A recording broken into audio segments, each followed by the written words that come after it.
Hello and welcome to the first episode of Monkey Talks. My name is Jose. Today I have been joined by one of the most intellectual and pioneers of online education in UAE, Mr. Amro. How are you, sir? I'm good. Thank you How so are you? much for coming.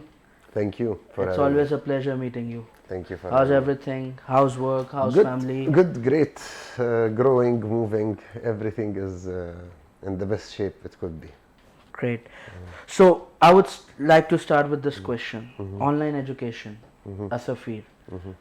What was the idea behind it? How did it came into your mind that something into online education? It's a very, I won't say a rare field, but different field wherein online education for the children's. So how did the plan came into your mind? And what was the history behind it? So as a father, I had two growing kids, and I was looking for good content for them in Arabic, and I couldn't find it. So I had a job where I was a tech lead in a company, and in my free time, I started developing a simple website, started writing stories, illustrating them, doing. So you voiceover always for had this them. background of technology and Yeah. So my schooling, my degree is computer science. right. So yeah, and I had a good experience with it from before. So I did like a small website. I put some stories on it, and then I started seeing the reaction of the people. They liked it. Bit by bit, like I sat with a friend, he was saying like everybody is going mobile, let's do mobile, people will like it. So I did a mobile app, which was the first time I wrote an app for a mobile. And then we went from there. Social media was a really good part of it, Right. like the growth. So seeing the reaction of people on social media was like a good motivator in the beginning. Bit by bit, it started taking over my time, taking over my thoughts. Started spending more on it. So yeah, until it became a proper business. So what was your hurdles like? What is something that actually or might have stopped you or demotivated you during this course? But then again your idea, your goal kept you going. So what was the hurdle so that our viewers can also know that okay, these were the things that we might face in, but then we'll have to face them. Yeah. So you face a lot of things along the way. So in the beginning, it was like people telling you, come on, man, you are leading projects for the largest dam in the world. You are doing this, you are doing that. Now you're doing doodles for kids. Yes. So like discouragement from people who know you and who are around you, and sometimes really close people to you. Right. Or people telling you, no, this will not work, school will not pay, this will not pay, whatever it is. But yeah, like if you find a good idea and you believe in its importance in this world, I think you just keep tweaking and moving forward. Eventually, people will catch up to it. Of course, you need to be aware of the market, right? So you need to keep testing and iterating. And when you iterate, you try to find the ways it was not working and then fix those areas. You're finding the gaps basically. Yes, yes, and finding like the best model. Sometimes you'll think you're doing your customers a service by, let's say, reducing the price and doing it in a certain way. Yeah.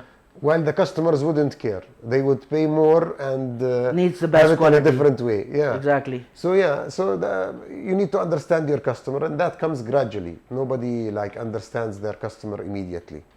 Right. So one another thing that I always wanted to, to know about, like you are into this education system and all. In our days, back in our days when we were doing our preschooling and graduation, our capabilities were judged by the grades that we get. Regardless of what capabilities we have, what ideas, what goals we have, we used to be judged by our parents, by the society, by the grades that we get. True. Was it the same from the background you have been coming from? It's a universal thing, or it's something that we, from our generations, have been facing, or is it universal? I think the whole people of the East have the same problem. have that same thing, but at the same time, like my father was always, although he wanted us to have good grades, He always wanted us to do what we do best. And that's something that is important. That relates to my another question, which is, don't you think that our in modern day education system, rather than feeding the students with the same syllabus and same education books, they should actually focus on their careers and their mindset? Because I know I started my company in 2015, which is an accounting firm. I never used these sine, cos, theta, and other algebraic formulas. I would have rather loved to know the business modules, how to do taxations, how to do cash flows, if my idea was to be an accountant. So don't you think this is something that needs a change in the education system, or you think that the basic education should remain the same, and then the students can take care of their career goals after the graduation? Now, I'm not that strong on like formal education. I know there are a lot of issues there. Right. But I'll still, like I always even tell my kids now that you'll never know which piece of information you will need. So you take them all Right. and try to understand as much as you can. That doesn't mean you don't have your own passions, your own interests. Like I went to school all like till graduation, but at the same time, since I was 11, I was working. So I was doing the things that I like. I was buying stuff and selling it. I was illustrating and like doing photocopies and selling it to kids in school. I was fixing computers. I was doing all sorts of different things. I was giving private lessons. I was a tutor. So I also did like, you know, these gypsum things that you have in the ceilings. Right. I did that. I tried so many Everything. different things. Yeah. And still I went to school. So like it's not either or. Right. So if you have a passion, if you have an interest, you can try and pursue it. But at the same time, learning all the pieces of information that are provided to you, I think is important. I see many young guys today missing on that because they hear this rhetoric of like, you don't need most of what you study in school. Like I get some interns into Asafir, and many times they don't succeed in having a job because they don't know Arabic language. They studied in UAE, they're Arabs, but they don't know the Arabic language. If I'm a company that teaches Arabic language, I cannot have employees who don't understand or know the language properly. Exactly. Right? Exactly. And this is when it starts dawning on them that this is something that I disdained in school. I didn't feel like it was important. Right. I'm living in Dubai, wherever it is. Yes. And now the job that I really want, I can't have because of not being able to understand Arabic properly or deal with the Arabic language properly. So, like to recap on it, I think grades are not necessary, but necessary then it's or the important goal. to grab the information. Yeah, as much information as we can. Perfect. Another question: were you a front row student or a backbencher? I fluctuated through school. Okay, you were from the middle. No, I was like in the beginning I used to care because I wanted to appease my parents. Right. But then bit by bit I started not caring about it. And then like at high school I got a good grade so I can get into university. But I was never like obsessed about it for me. Okay. It was only to please cover the the parents. bases. And Yeah. Exactly. Yeah. Mr. Amro, let's do a little trivia. You are into children's education and all. Yeah. Everyone knows the famous nursery rhyme, Twinkle Twinkle Little Star. Do you know the author of this nursery rhyme? It doesn't come to my mind, and I would tell you another thing that I'm not sure if there is one author because most of these nursery rhymes they usually get changed over time and they get moved from culture to culture. Right. So I'm not sure if it's even originating in English and if it's maybe we need to look it up. You can open your mobile. I have checked from the Google and it says Jane Taylor. So this is something That's what Google says. That's what Google says. So okay, another something that is trendy. This mascot that SOFIR have. It's a bird, right? Yeah. Does it have a name? This bird, does it have a name, or it's called SOFIR? So we have different characters that we use. Okay. And they have nicknames for us internally. Okay. Because this bird I have seen in your website, in your the social media and all. So I've seen this bird a lot. So I just wanted to know if there is a name for it. Yeah. So we call it zarqoon. Zarqoon. Yeah. And it has some meaning to it. No, it's just like blue, but with some change on it. Yeah. So have you ever tried to do NFT of this? NFT of this? Yes. No. You should. I think it's a maybe, very good. Yeah. It's a very good thing and it's trendy. So I'm still like trying to get know how about this crypto thing and all. Crypto NFT things. Yeah. Maybe SFE can accept cryptos as payment mode in the future. Maybe. Yeah. Great. So Mr. Amro, what's next? Like Asafir, where is it heading? Like, what are the goals? What are the achievements that Asafir is yet to achieve? And the goals are there. The vision and direction is there. Where is Asafir going from now? So we always, like, my life goal is to make knowledge free and attainable for everybody on this planet. Well, that's a big goal. So you can spend your whole lifetime and not reach it and still be happy with whatever you've reached in that direction. So that's my North Star. Every period of time we see different challenges, we see like different needs, and we try to help in that direction. Like we started by, we worked with the USAID, we worked with the Global Digital Library, we created 100 books that are focused around STEM and Arabic, and we allowed people to translate them to 100 other languages. Right. So it's like creating 10,000 books out of thin air. So that's one thing we've done, and we like to do more of that. So we always partner with people to create more content in different languages to reach more people. So the syllabus needs to be authorized or certified by any authorities or the governments in order for you to actually sell it to the students as a course? Yeah, so what we do is we don't sell a course. We actually give subscriptions to a platform where you have content that is educational, that aligns with the curriculum, but it's not a curriculum itself. Okay. It's just supporting. What they call it is enrichment curriculum. So they have these nice stories, and then they have exercises with them. They have cartoons that teach something about the language, and then you have like interactive exercises with them.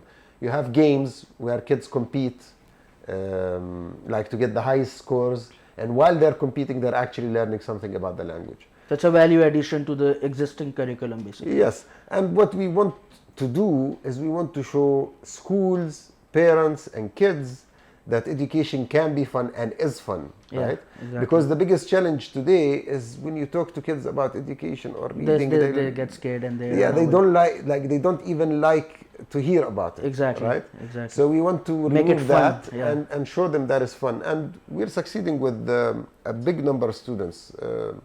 Today we are serving 500,000 paid students around the world, and we provide our services for free for millions more.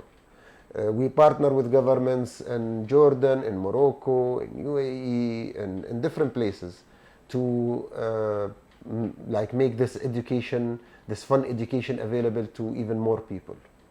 Great. Sir, in the last, you have any message or anything for the new entrepreneurs and new business owners who are coming into the market, willing to do something, not just making money, but actually providing something to the society, just like with your services? It's a very good idea, I personally believe. Education, something which is necessity, which is important for everyone. It should be, and your idea of having it free is something that is very, very noble, to be honest. So any message that you would like to give to the new business owners or entrepreneurs who are actually starting off, and they know that there will be hurdles, there will be problems, but how to face them? What should be the goal, and how should they move forward for it? I would say have this belief that it's a marathon, it's not a sprint. Right.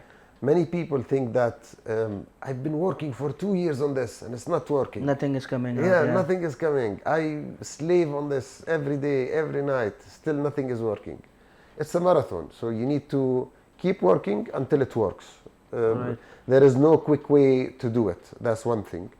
Plus, the bigger the vision, the longer you have to work on it to get to where it becomes clearer. Or at least get near to your targets.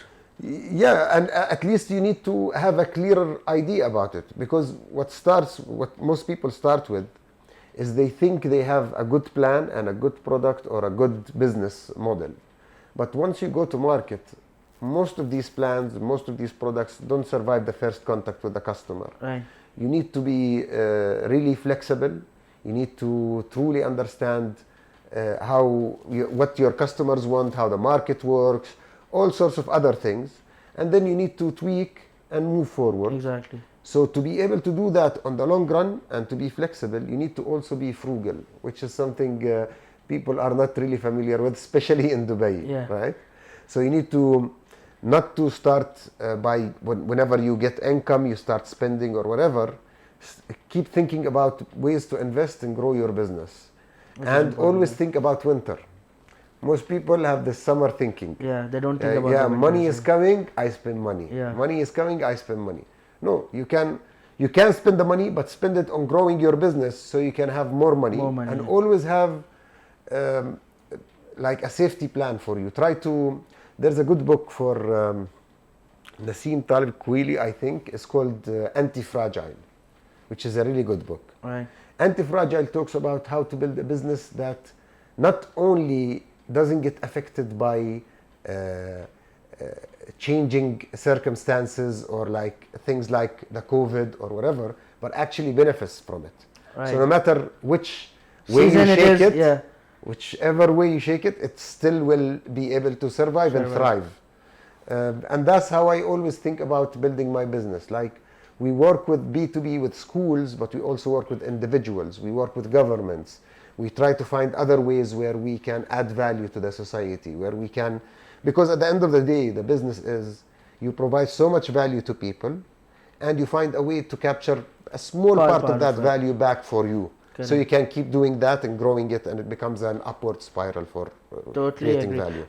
Even in our case in 2015 when I started this accounting company, norms was different. 2018 VAT came in, everything changed.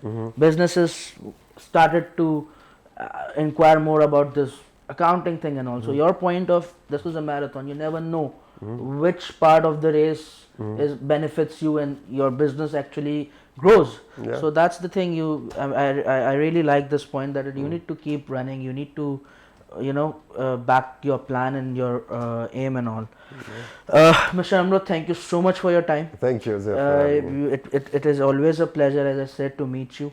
And Pleasure I is mine. truly believe Asafir will be one of the most intellectual ideas in the coming days. I personally believe Asafir will succeed the goal that it is carrying, and I personally wish that it goes well, it grows well, and you as a human being, I know you're a great personality. Thank you. And I personally like meeting you every time. So it's Thank a you. pleasure Yeah, talking to pleasure is you, mine. and I hope Asafir all the best. Thank you. So that was the first episode of Monkey Talks. Next week we'll be coming up with another intellectual and inspiring personality. So stay tuned.